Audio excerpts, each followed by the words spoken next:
Welcome back to another video. This is going to be on subscription products and how to configure them. So right now in my products tab, and I'm going to go ahead and create a new product for this demonstration. So I'm going to name it, this is the product title, I'm just going to name it subscription product just for an example.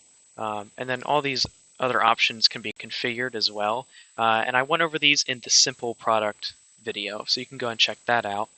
But once we scroll down here to the product data, in this drop-down, we can actually go ahead and change this from simple product to a simple subscription or a variable subscription. And the only way to get these here in this drop-down is to install the subscription plugin from WooCommerce. Go ahead and let us know if you want to install this, because if you don't, then you'll have to pay for it. But if you ask us to install it, then we can just install it for free. So go ahead and select either the simple or the variable subscription.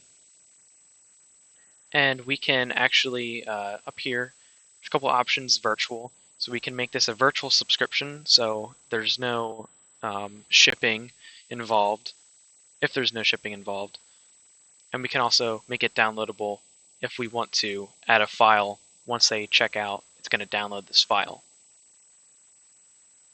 So here is how to configure this. So the first option is the actual subscription price. So this is what's going to be charged to their card every month. So let's say $30. And we can set this $30 to every second, third, fourth, fifth. So there's a bunch of options. You can do it yearly, daily, weekly, whatever type of subscription you want to offer. So right now, what I have selected here, it's going to charge $30 every 5 weeks. Usually, it's going to be a monthly subscription. So this one is going to be $30 every month. This expired after option, you can actually have the subscription expire after a certain amount of time, up to 24 months. So after the 24th month, this subscription is going to expire. It's not going to charge them every month, and whatever they're getting from your website or whatever you're selling is going to end.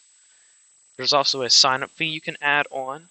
So let's say you wanted to do a $5 or a $5 one-time sign-up fee, you can do that as well. So the first bill to them is going to be $35, and then every month after that it's going to be $30.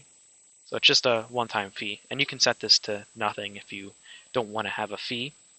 There's also an option to do a free trial, so you can set a 7-day free trial. You can set a 7-week free trial, pretty much anything that you want.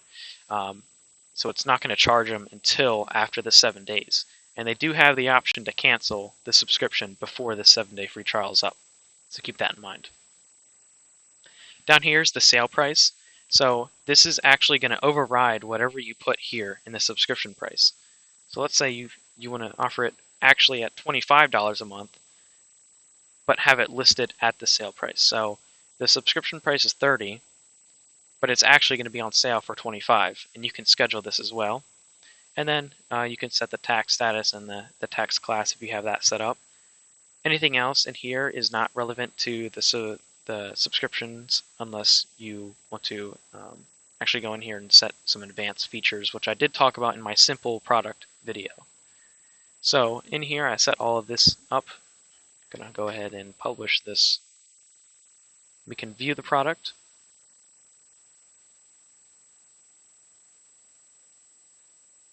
And as you can see here, what I have configured, it was $30, but now it's $25 a month for 24 months because I did set an expiration date with a 7-day free trial. So if they sign up, it's going to charge them after 7 days, and it's going to charge them $25 a month for 24 months. And that's how a subscription product works. And you can also do the variable subscription as well. So just the same thing with the variable product, which I did make a video about, which you can view. You can set attributes and variations, and then you can set different prices for each variation of the subscription that you're going to be selling. And then you can set the different price and then probably a different expiration and a different free trial for each one. So go ahead and check out the variable product video that I did if you want to learn how to do variable subscriptions, because it's going to be the same thing except there's going to be these subscription settings to configure instead of just the regular price. All right, if you have any questions, go ahead and let us know, and thank you for watching.